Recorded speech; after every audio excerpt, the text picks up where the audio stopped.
E afinal, quem pode trabalhar com lasers médicos?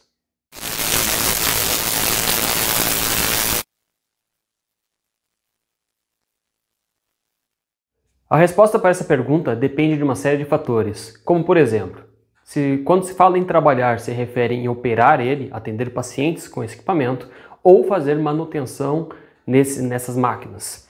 Porque, em primeiro lugar, a utilização do laser em tratamentos depende muito das determinações aí de cada conselho e dos acordos que tem entre os conselhos de classe. O que nós sabemos hoje, que a grande maioria dos profissionais que podem operar equipamentos de laser são profissionais das áreas de saúde, das áreas reguladas da saúde, como farmácia, biomedicina, fisioterapia, enfermagem, dentre outros. Só que todo momento altera-se essas determinações, né? Tem momentos em que um determinado conselho perde o direito, outros ganham direitos para operar esses equipamentos. E também depende muito do tipo do equipamento e para qual tipo de tratamento vai ser feito, né? Se é um tratamento mais superficial, se é um tratamento de fotobiomodulação, por exemplo, ou se é um tratamento de resurfacing facial, né? Muito mais agressivo, usando um laser com potencial ablativo, né? Não apenas esse potencial de fotobiomodulação. Então tem sempre essas discussões, mas em geral fica dentro dos cursos da área de saúde, eventualmente também envolve os cursos da área de estética, né? Estética, cosmetologia, e algumas pessoas até com formação não relacionada à área de saúde, às vezes informação mais técnica, né? Não é em áreas que não são tão reguladas. Mas isso depende muito desses acordos, dessas determinações de conselho. Na dúvida, quem quer saber se pode ou não operar um laser, consulte o seu conselho profissional ou a vigilância sanitária. Agora, quando falamos da parte técnica, daí as coisas começam a ficar mais interessantes. Para fazer manutenção em equipamento de laser, ele vale as mesmas regras que aquelas manutenções em eletromédicos. Para fazer manutenção em equipamento eletromédico, trocar peças, abrir, trabalhar na eletrônica, na parte elétrica, nos comandos, nos controles dos equipamentos, você precisa ter uma formação ou na área de engenharia elétrica ou uma formação técnica na área de tecnologia ou de eletrônica. Tem que ser direcionado para essas áreas, ou seja, a formação ela fica restrita ali entre o engenheiro elétrico, o engenheiro mecatrônico, o tecnólogo em eletrônica, mecatrônica, o técnico em eletrônica, o técnico em mecatrônica, automação e áreas correlatas.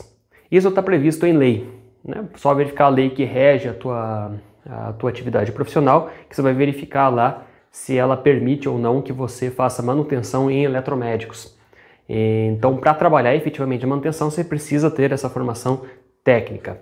Só que tem outros tipos de trabalhos que se relacionam também aos equipamentos médicos, especificamente aos lasers, como, por exemplo, as análises de segurança e performance, para elaboração de laudos para fins de vigilância sanitária, ou até mesmo avaliação mesmo do equipamento para saber se ele está atendendo adequadamente às normas, até mesmo processos de calibração, porque a calibração ela não exige intervenção técnica, né? Ao contrário do que o pessoal pensa, né? Quando leva o equipamento para calibrar, eles acham que você leva o equipamento ruim e ele volta bom.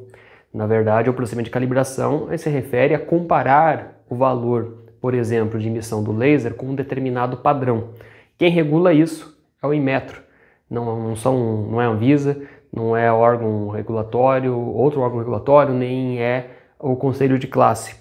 Então, nesses casos, se você fizer até uma consulta ao Inmetro para verificar quem pode efetuar uma calibração, eles se referem geralmente a profissionais de curso superior, portador de diploma de curso superior, que tem que ter um conhecimento metrológico, tem que ter um conhecimento também de cálculo de incerteza e fazer um procedimento, né, um procedimento técnico, científico, de comparação desse valor com o padrão. Daí esse profissional só tem que ter os instrumentos devidamente calibrados, né, e tem que ter um protocolo para isso, ele tem que ter fazer essa calibração de forma periódica e ele ter no manual de boas práticas dele previsto como é que ele faz essa calibração, de quanto tempo faz, quais são os valores que ele calibra, porque esses valores têm que abranger aquela faixa de grandeza que você está medindo efetivamente nos equipamentos e assim sucessivamente. Então, para esse tipo de avaliação, não há necessidade de você ser um profissional da área técnica. Para avaliação de segurança e de performance, daí é até mais interessante que você seja um profissional da área de saúde. Aí tem tem muita discussão acerca desse tema. Inclusive, isso foi tema de uma apresentação que eu fiz na plenária do Conselho Regional de Farmácia há uns anos atrás, em que nós defendemos a ideia de que o profissional de saúde ele é o mais adequado para avaliar se um equipamento médico ele possui algum vício, ele possui alguma falha, ou ele pode colocar em risco o paciente ou não. Inclusive sugerir melhorias, apontar risco para o paciente, fazer a notificação através dos canais de comunicação com a Agência Nacional de Vigilância Sanitária, como por exemplo através do Notivisa. Todo profissional de saúde ele tem um cadastro especial, ele pode fazer um cadastro especial no Notivisa e ali ele comunica essas falhas de segurança para exercer um processo que nós chamamos de tecnovigilância. Ele é análogo ao processo de farmacovigilância, que um farmacêutico, por exemplo, ou um outro profissional de saúde, ele faz efetivamente ao comunicar um efeito colateral ou um risco que um determinado medicamento apresentou aí para um paciente. Muitas dessas comunicações elas são compulsórias, você é obrigado a fazer. Quando a gente fala de tecnovigilância, também esse profissional de saúde ele deve fazer essa comunicação. Entretanto, no sistema nosso atual, quem tem essa atribuição, quem compulsoriamente tem que fazer a comunicação de vícios, de riscos do paciente provocado por um determinado produto, uma falha de projeto, é o próprio fabricante ou detentor do registro no país. Um caso importador que tem um registro de um produto aqui no Brasil. A gente sabe que isso envolve uma série de conflitos de interesse, porque se você detém um registro de um determinado produto e você começar a fazer espontaneamente muitas comunicações de falha técnica, de repente você identificou ali uma falha de projeto, você vai ter ônus por causa disso. Você pode ser até obrigado a fazer o recolhimento dos lotes desses produtos defeituosos do mercado, indenizar seus clientes, você tem que fazer um recall daquilo. E então a gente sabe que não é interesse das empresas detentoras de registro ficar fazendo essas notificações, elas fazem só por força de lei. Então é importante que outros atores do mercado, seja o usuário final, seja o médico, seja o biomédico, seja o farmacêutico, seja o dentista, seja qualquer profissional e até mesmo, essa é a nossa ideia, os técnicos e os avaliadores desses equipamentos façam essas notificações, para que daí sim possa ser cruzados os dados e assim determinado se aquele equipamento oferece ou não oferece um risco, se ele de fato precisa ser retirado ou não do mercado. E daí sim a agência reguladora vai cobrar isso lá do detentor do registro, daquele que importa ou daquele que fabrica esse equipamento.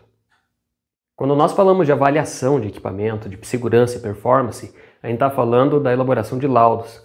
Laudo tem também uma regra própria, é bem complicado explicar, até eu vou fazer um vídeo mais para frente mostrando todos os detalhes a respeito do laudo, os requisitos que tem que ter no laudo, as informações que são imprescindíveis para o laudo, que não podem faltar de forma nenhuma, e até apresentar alguns modelos de laudo que a gente encontra no mercado, que não possui qualquer tipo de validade jurídica. Porque o laudo ele precisa ter um profissional responsável que subscreva, geralmente tem que ter, esse profissional tem que ter diploma de curso superior. Nós vemos que alguns conselhos, até mesmo o Conselho dos Técnicos, o CFT, ele mantém ali previsto até para o recolhimento de TRT, se elaboração de TRT, existe a TRT de laudo. Geralmente o técnico ele faz um parecer técnico ou coleta informações que subsidiam outro profissional a elaboração do laudo. Mas se for pegar o próprio Código de Processo Civil ou Processo Criminal, ele fala que o indivíduo tem que ser portador de curso superior, de um diploma de curso superior. Para ter validade jurídica tem algumas exigências, Claro que tem questões aí que são questionáveis, mas por isso que eu falo que é uma questão complicada, que até exige um vídeo aí mais longo, especificamente falando dos laudos. O que é importante a gente comentar hoje é que o profissional de saúde, ele pode fazer esse tipo de laudo, não só pode, como é o mais indicado, porque ele é o usuário do equipamento, ele conhece alguns conceitos clínicos, como por exemplo o processo de interação laser-tecido, a gente está falando especificamente do laser aqui, mas isso vale para outros equipamentos. Se for trabalhar com equipamento de anestesia, por exemplo, é até mais complicado ainda, porque você está falando da administração de um fármaco para o paciente, e quando se fala de administração de um fármaco, você tem que determinar alguns parâmetros chaves ali, como por exemplo dosagem de gases, né, que não é só fluxo, não é só vazão e pressão, é composição, porque você tem um vaporizador, o vaporizador tem que ser calibrado, você tem que determinar se naquele fluxo de gases frescos ali está vindo a quantidade correta do sevoflurano, do halotano ou de qualquer outro tipo de anestésico volátil. E isso envolve conhecimentos analíticos e envolve também um conhecimento clínico, porque falhas nesse sistema você pode levar à morte do paciente, você pode levar a quadros mais graves no paciente, né? Como por exemplo uma falha de um absorvedor de dióxido de carbono, né? Ou qualquer outro tipo de falha nesses sistemas que você tem, por exemplo, no equipamento de anestesia.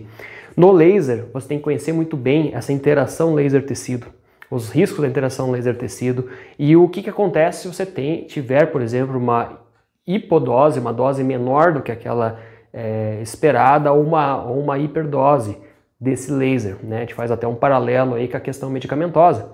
O laser ele exerce uma função terapêutica e essa função terapêutica dele, assim como a função terapêutica do medicamento, ela é dependente da dose. Uma dose em excesso é danosa, uma dose em pequena quantidade é inefetiva, é inócua. Então a gente precisa determinar que aquela administração ocorreu de forma correta, na dose correta e da forma correta, para que você tenha tanto a performance quanto a segurança desse equipamento. Então nesses casos, aí, até a informação que eu passei uma vez numa plenária do Conselho Regional de Farmácia, que o profissional de saúde ele é mais indicado para fazer essa avaliação, como eu pegava bem o exemplo do carro anestesia. Quem que entende melhor sobre o funcionamento no carro anestesia, se eventualmente ele tem uma falha ou não tem uma falha, se ele está funcionando todos os alarmes, se ele está com todas as funções ok, é o técnico em eletrônica, é o engenheiro eletricista ou é o médico anestesista, que ele está lá operando todo dia com aquele equipamento, né? Ele consegue perceber uma pequena falha, ele sabe se um alarme está funcionando ou não, ele sabe fazer os testes desse equipamento, né? Ele sabe aquilo que está atrapalhando na condução do trabalho dele, que é justamente de manter uma anestesia com segurança. Então, um profissional de saúde, ele é muito mais indicado para fazer essa análise de performance e de segurança do equipamento do que o técnico que faz o reparo nas falhas, nos defeitos técnicos desse equipamento. Então quer dizer que um técnico ele consegue reparar um equipamento sem saber usá-lo? Exatamente isso. Um técnico ele não precisa necessariamente saber como operar um equipamento para poder fazer um reparo. Um exemplo do carro anestesia é um exemplo clássico. Um técnico em eletrônica não precisa saber anestesiar ninguém para poder reparar um equipamento de anestesia que está com as suas baterias de acionamento de alarme descarregadas. As baterias descarregadas. Para ele fazer a troca da bateria, ele não precisa saber a dosagem do medicamento que ele tem que mandar para o paciente, como é que ele faz a pré-indução, como é que ele faz um processo de anestesia balanceada. Ele não precisa saber a função do propofol intravenoso ali antes de você fazer uma anestesia inalatória. Tampouco ele precisa saber os riscos associados, o que é um pneumotórax, né, ou qualquer outro problema, uma hipertermia maligna que pode ser induzida durante a anestesia, né? Isso são funções do pessoal clínico, do pessoal médico ou pessoal de apoio médico. Não é função do técnico. Então, ele não precisa saber. Por isso que quando você vai fazer uma avaliação integral do equipamento, principalmente relacionada à sua performance e à sua segurança, a gente indica que esse profissional seja um profissional da área clínica, seja um profissional de saúde. Um exemplo também, uma área em que isso é muito comum é na área analítica. Quando você vai fazer manutenção no equipamento analítico, você tem dois grupos de técnicos ou profissionais técnicos, que também, fora do Brasil pelo menos, são chamados de engenheiros. Tem os engenheiros de aplicação e os engenheiros de manutenção. Os engenheiros de aplicação geralmente não são engenheiros, são profissionais da área analítica. Aqui no Brasil, por uma questão de legislação, né, de definições aí que são exclusivas dos profissionais que integram o sistema CONFEA, o CONFEA-CREA, você não pode dar o nome de engenheiro a alguém que não tem um curso de engenharia. Então, aqui no Brasil é comum você ver químicos de aplicação, farmacêuticos de aplicação, biólogos de aplicação, que são profissionais da área analítica, que eles vão a campo para identificar, fazer instalação técnica de equipamentos analíticos, cromatógrafos, sequenciadores, dentre outros equipamentos, e porque eles vão identificar a necessidade do cliente, eles vão dar as instruções de como usar o equipamento e também vão verificar falhas na operação. Por exemplo, quando eu vou fazer uma análise num cromatógrafo gasoso acoplado a um detector de massas, se eu não tenho uma boa resolução no meu sinal, eu vejo lá na minha tela, meu cromatograma não está bonito, não estou conseguindo fazer identificação dos compostos numa mistura, no meu padrão. Essa falha ela pode ser tanto relacionada a um defeito do equipamento, da engenharia do equipamento, quanto pode ser relacionado a uma falha de preparo da amostra, seria um defeito analítico. E então eles preferem mandar o técnico analítico para poder fazer essa avaliação, até porque palavras do pessoal aí que trabalhou muito nessa área, também já trabalhei nessa área, eles dizem que é mais fácil você ensinar conceitos de engenharia ou de manutenção para um profissional analítico do que conceitos analíticos a um profissional de manutenção. São mundos diferentes. Então, geralmente se pegam ali pesquisadores, pegam lá, por exemplo, um farmacêutico com um mestrado ou um doutorado, que está acostumado a utilizar esses equipamentos para a realização de uma pesquisa, e ele faz a orientação direta lá do cliente a respeito do procedimento de preparo e de análise da amostra. Se ele detecta alguma falha no equipamento, ele elimina todas as falhas de processamento da amostra e verifica que a forma de injeção, de preparo, de injeção e de análise estão corretas, ele vai identificar o local da falha, se é uma placa, alguma coisa, ele faz a retirada para fazer a substituição por uma nova, ou vai chamar o técnico de manutenção, vai o engenheiro eletricista fazer a identificação da placa e fazer reparos na placa, por exemplo. Mas a parte analítica, ela é feita daí por um outro profissional. Então, isso também acontece na área médica, com menos frequência, porque ficou consagrado os profissionais da área técnica e da área de engenharia ou de tecnologia na área médica por causa dos setores de engenharia clínica, que são localizados dentro de grandes hospitais. Geralmente são profissionais técnicos que fazem a manutenção do dia a dia do hospital. Fazem a manutenção de cabos, de eletrodos, troca de fusível, troca de baterias, e geralmente manutenções ali de primeiro escalão. As manutenções mais complexas, elas são encaminhadas para empresas terceirizadas especializadas. São assistências técnicas dos representantes ou empresas especializadas que fazem manutenção, por exemplo, apenas em monitor multiparamétrico ou apenas em equipamento de anestesia e assim sucessivamente. Então esses setores de engenharia clínica envolvem técnicos de eletrônica, até mecatrônica, engenheiros eletrônicos, engenheiros de mecatrônica, de automação, de outras áreas, dessas áreas mais de manutenção mesmo. Porém, quando você precisa fazer uma avaliação do equipamento, da performance do equipamento, o ideal é que você utilize profissionais de saúde, assim como na área analítica, porque você emprega um técnico analítico para poder fazer essa análise de performance. É ele que valida o equipamento, ele que diz que está tudo ok, é ele que subscreve um laudo. Então, isso não apenas ocorre nessa parte de manutenção ou de avaliação de equipamentos, como na própria vigilância sanitária, na própria Anvisa, na Agência Nacional de Vigilância Sanitária. Eles pegam os profissionais da área de saúde para serem responsáveis técnicos por equipamentos, pelo registro do equipamento. Tá certo que é uma responsabilidade muito mais documental a respeito dos controles de rastreabilidade, a respeito da documentação, da responsabilidade documental perante o equipamento.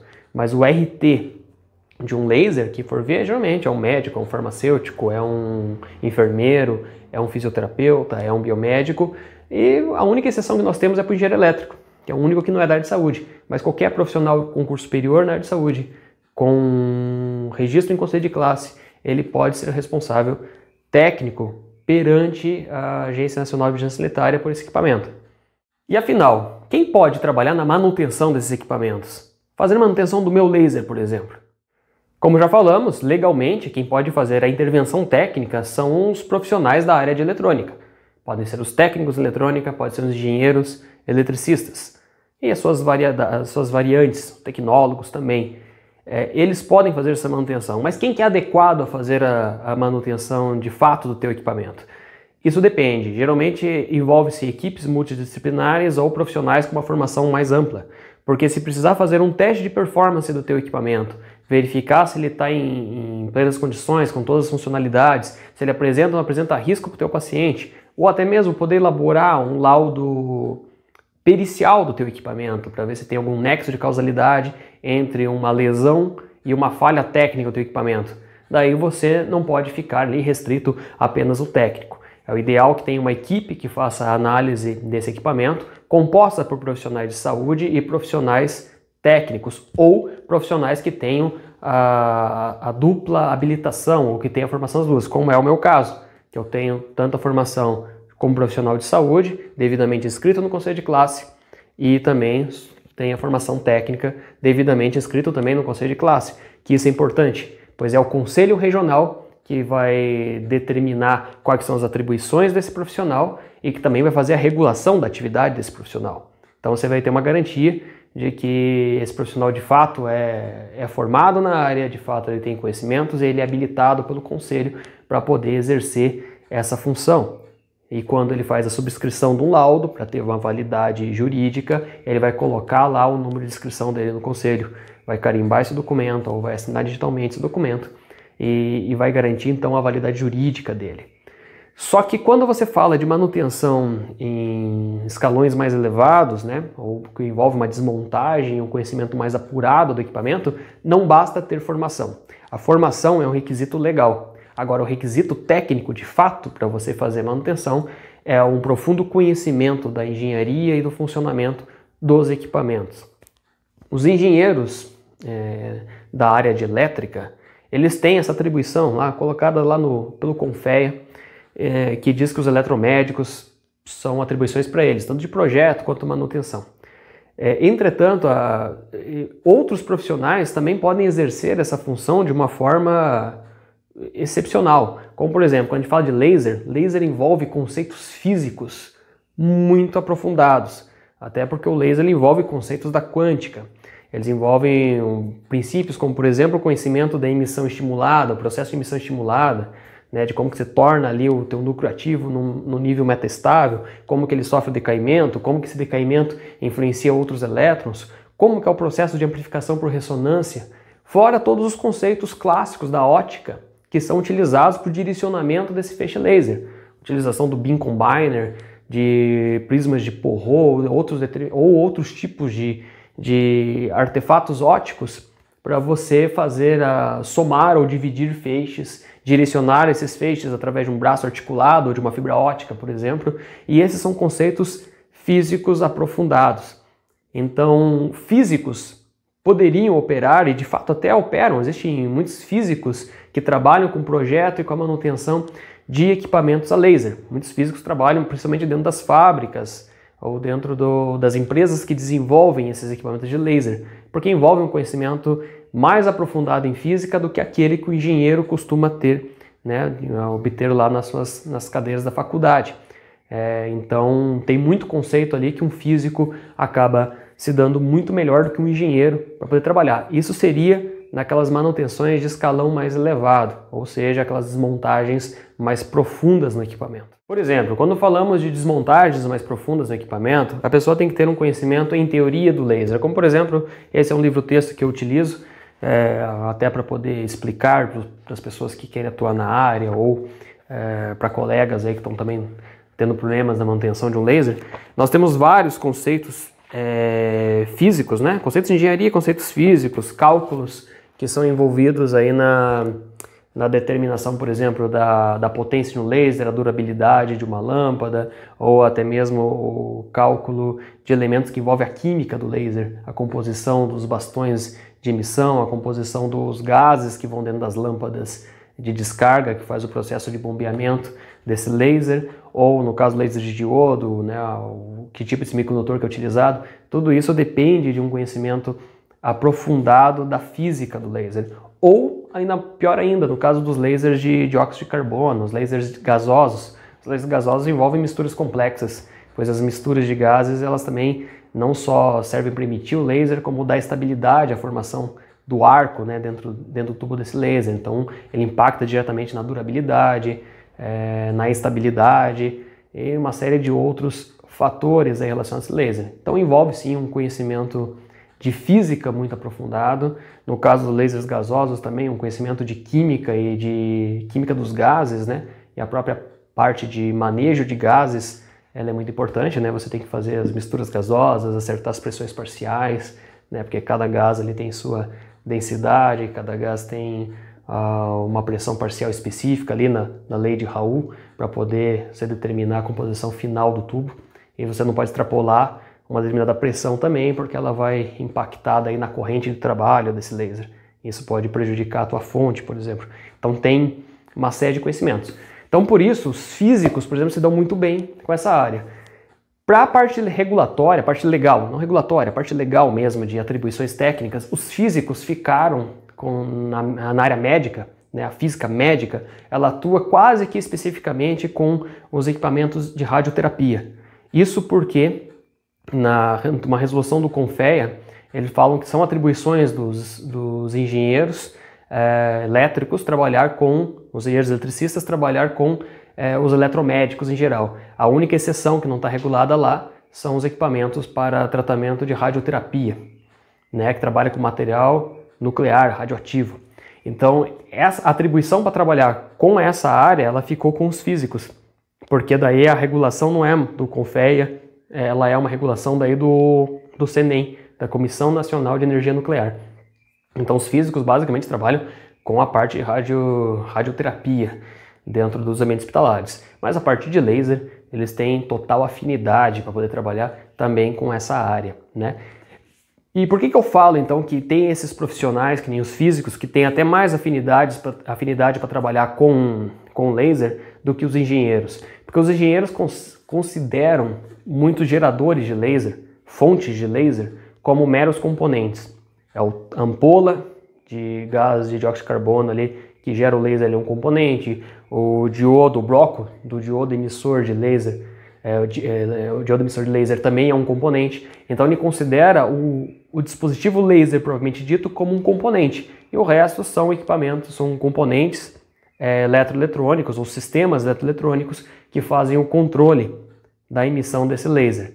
Caso ele detecte algum defeito, uma falha, por exemplo, no bloco emissor do laser, ele vai fazer a substituição desse bloco como um todo, ou encaminhar esse bloco por uma outra empresa que vai fazer o reparo. Então, a partir do momento que você considera o laser propriamente dito como um componente, daí sim, um técnico eletrônico, um engenheiro eletrônico consegue fazer a manutenção perfeitamente bem. Só que se você aumentar o escalão, você subir o nível de desmontagem do equipamento, você vai precisar daí sim de um conhecimento mais de ótica, um conhecimento mais de física, eventualmente um conhecimento mais de química, para você poder identificar cada elemento que influencia, por exemplo, na intensidade de emissão do laser, no comprimento de onda desse laser, na colimação desse laser, e daí sim são mais indicados esses profissionais da área de física ou profissionais que são mais afetos à área acadêmica, são mais pesquisadores. Como eu já falei, os profissionais de saúde são importantes nesse processo, né, da manutenção e avaliação do equipamento, porque eles vão analisar, por exemplo, a interação, o efeito do laser com o corpo humano, com o paciente. E aí já não é mais o profissional físico, não é o profissional engenheiro, não é o profissional técnico em eletrônica que vai ter essa capacidade. Quem vai poder ver se aquela interação, ou analisar até mesmo a queixa técnica que o teu cliente tem em relação ao equipamento, dizendo de uma remoção inadequada de um pigmento, ou uma lesão que teve num paciente quando foi fazer uma tentativa de uma remoção de uma depilação, por exemplo, a laser. Quem vai fazer a análise disso para ver se não houve um erro de protocolo do profissional, se de repente o equipamento está tendo uma falha de duração do pulso ou uma falha de intensidade, que daí sim necessita de uma intervenção técnica para corrigir, é o profissional de saúde.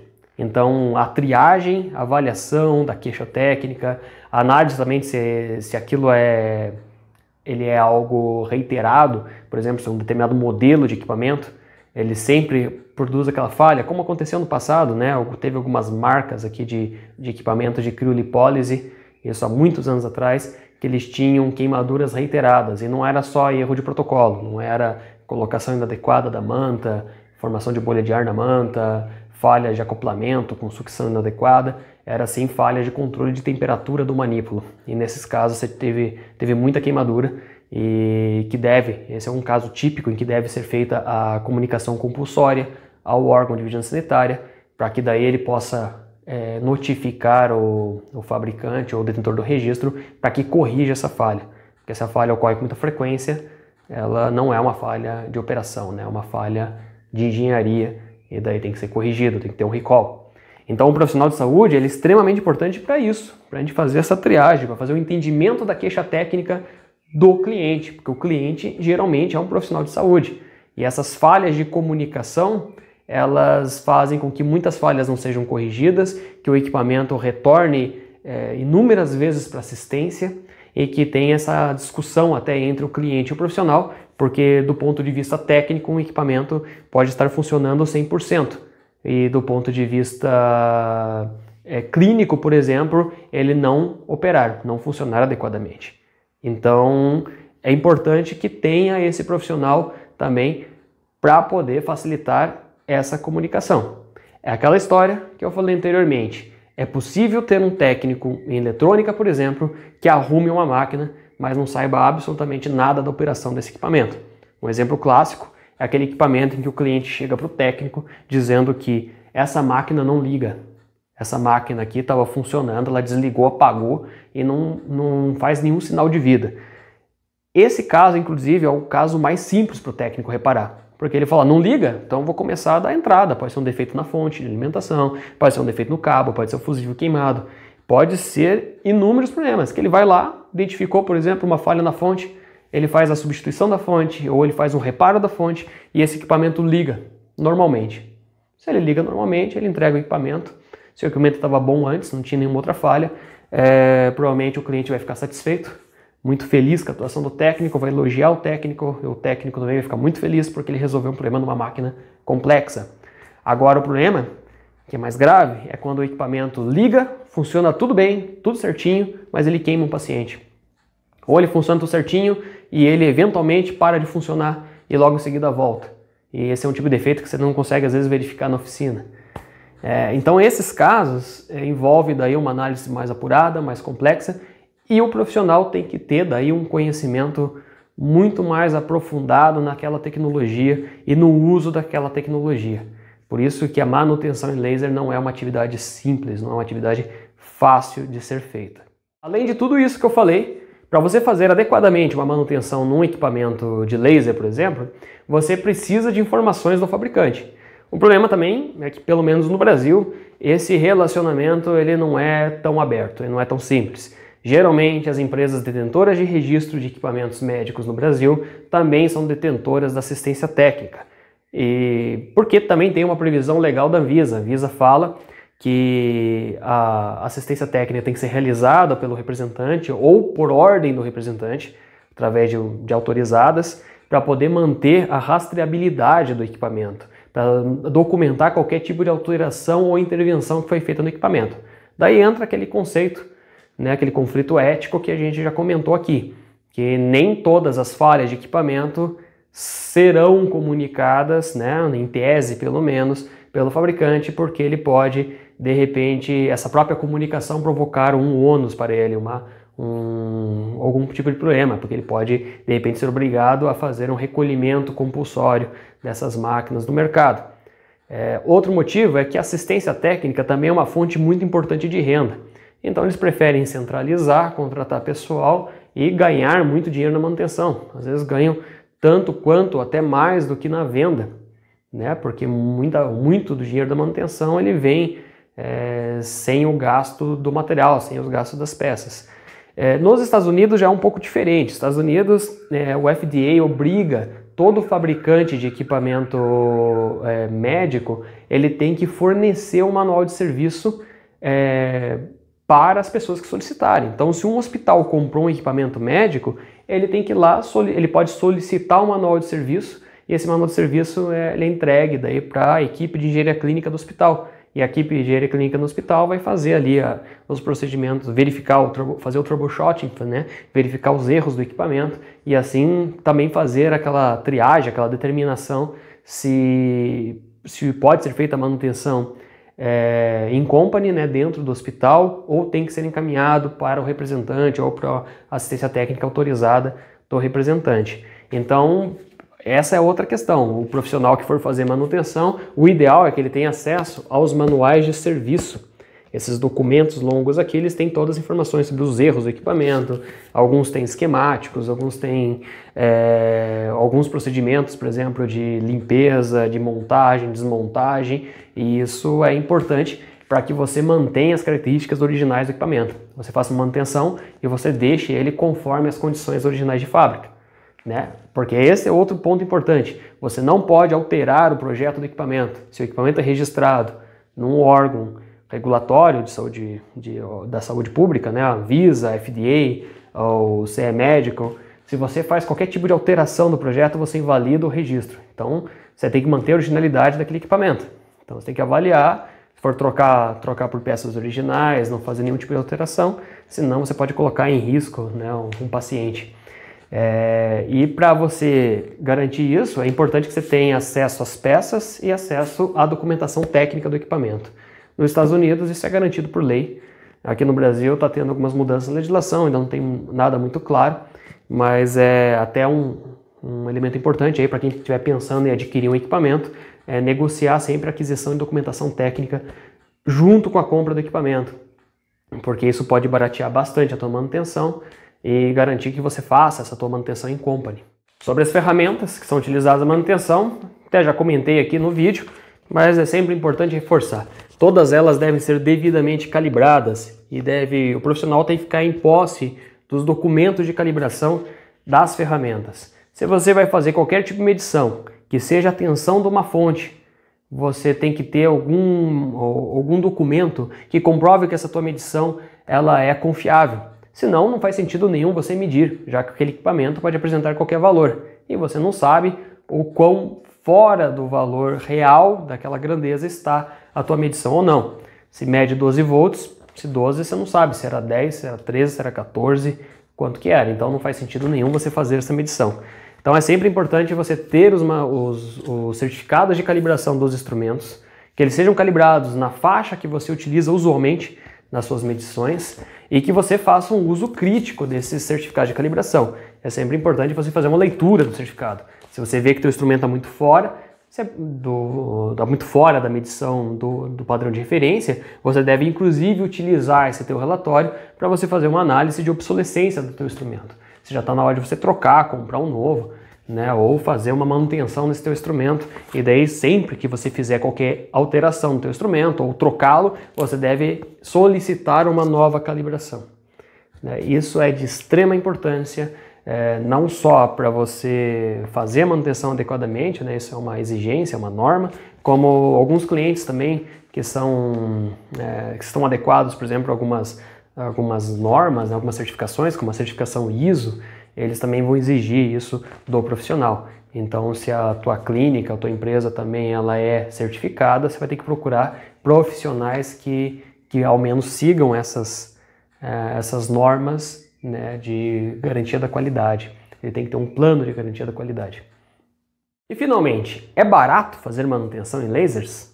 Como muitos já devem saber, ou outros imaginam, não é barato. Até porque tem uma série de exigências regulatórias. O indivíduo que for trabalhar com laser, ele tem que ter uma formação técnica, ele tem que ter uma formação em saúde, ou ter profissionais que componham os funcionários dessa empresa que sejam da saúde, que sejam técnicos, que sejam engenheiros e que tenham um conhecimento profundo em laser. Esse conhecimento em laser não é adquirido no curso técnico nem na graduação. O profissional ele vai ter que correr atrás das suas capacitações e provavelmente vai acabar fazendo cursos fora do país. Fora do país tem bastante treinamento nessa área, treinamentos que custam na faixa de 30, 40 mil reais para você operar, fazer manutenção ou fazer calibração em lasers, por exemplo. Além disso, você vai precisar de equipamentos calibrados, como eu mostrei ali anteriormente. Você tem que ter certificados de calibração e equipamentos calibrados que são caros, que custam também valores de carro, né, ou dezenas de milhares de reais. Então, para você montar uma oficina, por menor que seja um profissional que trabalhe sozinho, e se ele faz o trabalho dele adequadamente, seguindo as normas, e faz um serviço de qualidade, ele tem que ter um valor investido considerável e isso impacta no preço do serviço. Então, mesmo que você queira fazer a sua manutenção por conta própria, também deverá investir nessas formações, nas certificações, e nas ferramentas, nas calibrações. Fora isso, o profissional também tem que estar em dia com o conselho. E cada intervenção técnica que ele faz, ele também tem que emitir um termo de responsabilidade técnica, se ele for vinculado ao sistema CFT, ou uma RT, se ele for vinculado ao sistema Confea. Então ele tem que pagar ainda uma taxa por serviço, e essa taxa daí fica registrada, que ele garante que ele vai ser responsável técnico pelaquela obra ou serviço. E daí ele tem que dar baixa posteriormente, e isso vai para o acervo técnico do profissional. Então ainda existe esse custo que tem que ser pago a cada serviço que é realizado. Por isso a manutenção ela não é barata, né? Porém, é importante que você tenha cada vez mais profissionais no mercado e profissionais qualificados, porque daí você tem uma concorrência saudável, inclusive uma concorrência em relação às empresas que monopolizam essa manutenção, né? E que aí sim você consegue, aí, por um ajuste de um próprio mercado, uma melhoria no preço e uma melhoria de condições aos clientes. Outra coisa importante que acontece é que geralmente a manutenção dos equipamentos estão centralizados em grandes centros. Ou está em Minas, ou está em São Paulo, ou está no Rio de Janeiro. Quem tem equipamentos grandes e caros, eles têm que deslocar esses equipamentos para esses centros, para ser feita essa manutenção.